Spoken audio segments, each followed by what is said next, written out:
રાજ્યમાં ચાંદીપુરા વાયરસનો પ્રકોપ યથાવત છે। અત્યાર સુધીમાં 3 બાળકોના મોતની પુષ્ટિ કરાઈ છે। ગોધરાના 2 અને રાજસ્થાનના 1 બાળકનું મોત નીપજ્યું છે ચાંદીપુરા વાયરસના કારણે। હિંમતનગર સિવિલમાં બાળકો સારવાર લઈ રહ્યા છે। વિસનગરનું વધુ 1 બાળક ચાંદીપુરા વાયરસથી સંક્રમિત। આરોગ્ય વિભાગની ટીમે 61 વિસ્તારોમાં સર્વે હાથ ધર્યો। અફવાઓથી દૂર રહેવા માટે આરોગ્ય મંત્રી પ્રફુલ પાનસેરિયાની અપીલ।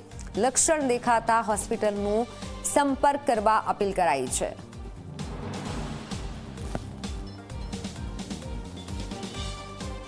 ચાંદીપુરા વાયરસના જે પેશન્ટો જે દીકરાઓ બાળકોને દાખલ કર્યા હતા એમાં 2 બરોડા ગોધરાથી દાખલ કર્યા હતા।